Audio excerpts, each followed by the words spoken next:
புண்ணியம் செய்தும் பலன் இல்லாதது ஏன்? அது வளர்ந்து வரும் ஒரு சிறிய நகரம். அந்த நகரத்தில் ஒரு பெரும் பணக்காரர் ஒருவர் வாழ்ந்து வந்தார். அவரிடம் பண கஷ்டத்திற்காகவும் வாங்கிய கடனை அடைக்க முடியாமலும் சிலர் தங்களது பிள்ளைகளை வேலைக்கு அவரிடம் ஒப்படைத்துவிட்டு செல்வார்கள். அப்படி வாங்கிய கடனுக்காக தன்னுடைய 2 மகன்களையும் அந்த முதலாளியிடம் ஒப்படைத்துவிட்டு வீட்டிற்கு வந்த விவசாயி ஒருவர் தன்னுடைய இயலாமையை நினைத்து மனைவியுடன் விஷமருந்தி தற்கொலை செய்து கொண்டார். இந்த செய்தியை அறிந்து மகன்கள் இருவரும் அழுது துடித்தனர். நம் பெற்றோர்கள் என்ன பாவம் செய்தார்களோ, இப்படி சிறு வயதான நம்மை அனாதையாக விட்டுவிட்டு மகிழ்ச்சியாக இருக்க வேண்டிய வயதில் அவர்களும் அவர்களின் மரணத்தை தேடிக் கொண்டார்கள் என்று தங்கள் பெற்றோரை நினைத்து தினமும் அழுதனர். ஒரு நாள் அந்த நகரத்திற்கு வந்த ஆன்மீகவாதி ஒருவர் ஆன்மீகத்தை பற்றி உரை நிகழ்த்தினார். அதை கூர்மையாக கேட்ட அண்ணன் அதையெல்லாம் ஞாபகம் வைத்துக் கொண்டு தன் தம்பியிடம் இவ்வாறு கூறினான். தம்பி, ஒரு ஆன்மீகவாதி உரை நிகழ்த்தியதை நான் கேட்டேன்.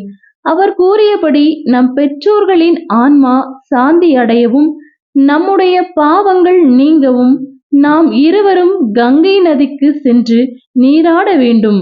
அப்படி செய்தால் நம் வாழ்க்கை நன்றாக இருக்கும் என்று கூற தம்பியும் அதற்கு சரி என்று ஒத்துக்கொண்டான். முதலாளி வெளியூர் செல்லும் நாளுக்காக காத்திருந்தவர்கள் அவர் வெளியூர் சென்றதும் இருவரும் அங்கிருந்து தப்பித்து கங்கை நதியில் நீராட தங்களது பயணத்தை தொடர்ந்தார்கள். காடு மலைகள் கடந்து வழியில் கிடைக்கும் உணவுகளையும் பழங்களையும் சாப்பிட்டு கொண்டே பல நாட்களாக தங்கள் பயணத்தை தொடர்ந்தார்கள். இனி ஒரு நாள் நடந்தால் கங்கையை அடைந்து விடலாம் என்று நினைத்து கொண்டே நடந்தவர்கள் சூரியன் மறைந்து இருள் சூழ்வதை உணர்ந்து, தம்பி, இதற்கு மேல் பயணம் செய்வது நல்லதல்ல. அருகில் இருக்கும் கிராமத்திற்கு சென்று உணவை பிச்சை எடுத்து சாப்பிட்டு விட்டு காலையில் பயணத்தை தொடரலாம். இருவரும் ஆளுக்கொரு திசையில் செல்வோம்.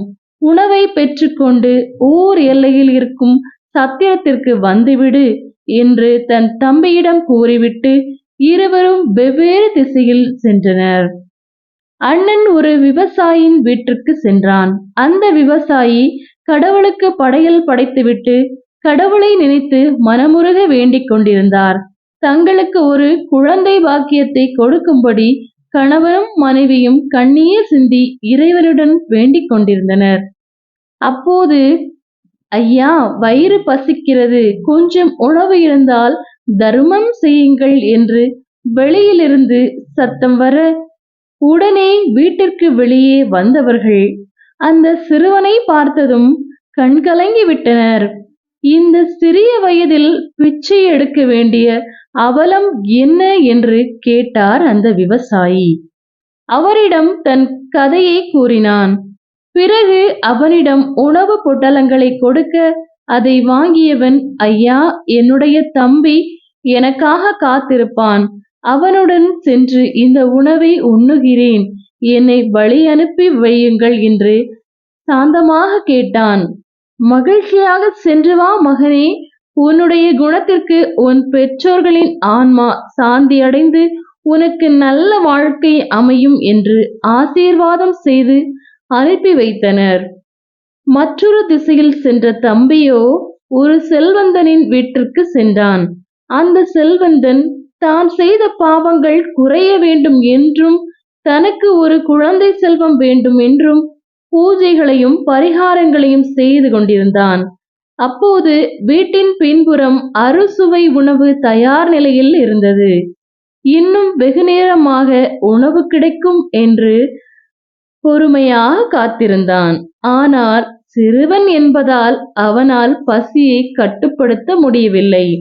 தயார் நிலையில் இருந்த ஒரு உணவு பொட்டலத்தை தெரியாமல் எடுக்க சரியாக அந்த நேரம் அங்கு வந்த செல்வந்தன் அதை பார்த்ததும், யாரது உணவை திருடுவது என்று சத்தம் போட்டபடியே பயத்தில் ஓடும் சிறுவனை நோக்கி கல்லை விட்டு எறிந்தான். அந்த கல் சரியாக சிறுவனின் முதுகில் பட்டு அந்த சிறுவனின் முதுகெலும்பு உடைந்து விட்டது. எப்படியோ அங்கிருந்து தப்பித்து தன் அண்ணன் இருக்கும் சத்திரத்திற்கு வந்து சேர்ந்தான். தம்பி நடக்க முடியாமல் தட்டு தடுமாறி ஊர்ந்து வருவதை பார்த்த அண்ணன் துடிதுடித்து போனான். என்ன நடந்தது என்பதை கேட்ட அண்ணன் தன் தம்பியை தூக்கிக் கொண்டு அருகில் இருந்த காட்டிற்கு சென்று மறைந்து கொண்டான். அண்ணா, என்னால் நடந்து வர முடியாது. என் பாவங்களை போக்க என்னை எப்படியாவது கங்கை நதிக்கு கொண்டு செல் என்று கண்ணீருடன் கேட்கும் தன் தம்பியை முதுகில் சுமந்து கொண்டு கங்கை நதிக்கரைக்கு வந்து சேர்ந்தான்.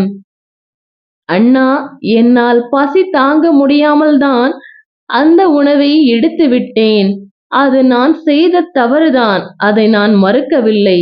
அதற்காக இவ்வளவு பெரிய தண்டனையா? இப்படி உடைந்த முதுகெலும்புடன் உனக்கு நான் பாரமாக இருக்க விரும்பவில்லை என்று கூறியவன் திடீரென கரைபுரண்டு ஓடும் கங்கை நதியில் குதித்து விட்டான். தன் தம்பியின் இந்த செயலை சற்றும் எதிர்பாராத அண்ணன் கங்கையில் குதித்து தன் தம்பியை காப்பாற்ற முயற்சி செய்தான். ஆனால் அதற்குள் கங்கையில் தம்பி காணாமல் போய்விட்டான். கரைக்கு வந்த அண்ணன் தன் தம்பியை இழந்த துக்கம் தாழாமல் வெகு நேரமாக அழுது துடித்தான். பின்பு வானத்தை பார்த்தவன், இறைவா, என் தம்பியை இழந்த பிறகு இந்த வாழ்க்கை எனக்கு தேவையில்லை. உன்னிடம் ஒன்று மட்டுமே கேட்கிறேன். மனதார நல்லது நினைப்பவர்களுக்கு நல்லதை செய். கெட்டது நினைப்பவர்களுக்கு அவர்களின் எண்ணத்தையே அவர்களுக்கு வாழ்க்கையாக கொடு என்று கூறிவிட்டு கங்கையில் குதித்து தன் உயிரை மாய்த்து கொண்டான். சில வருடங்கள் கழித்து அந்த விவசாயிக்கு அழகான ஆண் குழந்தை பிறந்தது. அந்த ஆண் குழந்தை வளர்ந்து அறிவிலும் வீரத்திலும் தன் பெற்றோருக்கு பெருமை சேர்த்தான். அதே கிராமத்தில் இருந்த அந்த செல்வந்தனுக்கும் ஒரு ஆண் குழந்தை பிறந்தது. அந்த குழந்தை வளர வளர உலகில் இருக்கின்ற அத்தனை கெட்ட பழக்கங்களையும் பழகிக் கொண்டான். தன் தந்தை செல்வந்தன் என்பதால் எதை பற்றியும் கவலைப்படாமல் சுகபோகமாக செலவுகளை செய்தான். ஒருமுறை அந்த செல்வந்தன் தன் மகனிடம், ஏன் இப்படி உழைக்காமல் நான் கஷ்டப்பட்டு சேர்த்த செல்வங்களை அழிக்கிறாய் என்று கேட்டதும் கோபமடைந்த மகன் அருகில் இருந்த தடியால் தந்தையை அடிக்க இடுப்பு எலும்பு முறிந்து அப்படியே படுத்த படுக்கையானார். இந்த மரண வேதனையை அனுபவிக்க முடியாமல் ஒரு நாள் இறைவனை பார்த்து, இறைவா, உனக்கு நான் என்ன குறை வைத்தேன்? உனக்கு தேவையான பூஜைகளையும் பரிகாரங்களையும் முறையாக கடைபிடித்தேனே. எனக்கு ஏன் இப்படி ஒரு மகனை கொடுத்து தண்டிக்கிறாய் என்று கதறினார். அப்போது செல்வந்தனின் முன் தோன்றிய இறைவன், மகனே, எனக்கு நீ எவ்வளவு செலவு செய்து பூஜைகள் வழிபாடுகளும் செய்தாலும் உன்னுடைய கர்மா உன்னுடன் தான் வரும். உன்னுடைய பாவங்கள் குறைய எனக்கு பூஜைகள் செய்வதை விட புண்ணியங்களை செய். அது மட்டுமே உன் பாவங்களை குறைக்கும். உனக்கு நினைவிருக்கிறதா, ஒரு முறை உணவை திருடிவிட்டான் என்று ஒரு சிறுவனை கல்லால் அடித்தாயே? அதுவரை நீ செய்த புண்ணியங்கள் அனைத்தும் அந்த ஒரு பாவத்தால் அழிந்துவிட்டது. அந்த பாவத்திற்கான தண்டனையைத்தான் இப்போது உன் மகன் ரூபத்தில் அனுபவித்துக் கொண்டிருக்கிறாய். நீ அடித்து உன்னால் உயிர் விட்ட அந்த சிறுவன்தான் உனக்கு மகனாக பிறந்திருக்கிறான். மகனே, உன்னிடம் நான் எதிர்பார்ப்பது ஆடம்பரமான பூஜைகளையும் பரிகாரங்களையும் அல்ல.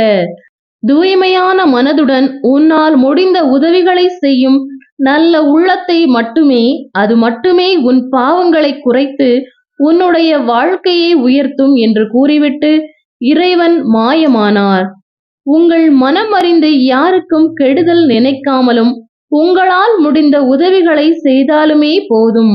அந்த இறைவனே உங்கள் வீட்டில் குழந்தையாக பிறந்து உங்களுடன் கொஞ்சி விளையாடுவார். நீங்கள் செய்யும் புண்ணியங்கள்தான் உங்களுக்கு பிள்ளைகளாக பிறப்பார்கள் என்பதை மட்டுமே எப்போதும் நினைவில் வைத்துக் கொள்ளுங்கள். இந்த கதை உங்களுக்கு பிடிச்சிருந்துச்சுன்னா லைக் பண்ணுங்க. மேலும் இது போன்ற கதைகளை கேட்டு தெரிந்து கொள்ள மறக்காம நம்மளோட சேனலை சப்ஸ்கிரைப் பண்ணிக்கோங்க. நன்றி, வணக்கம்.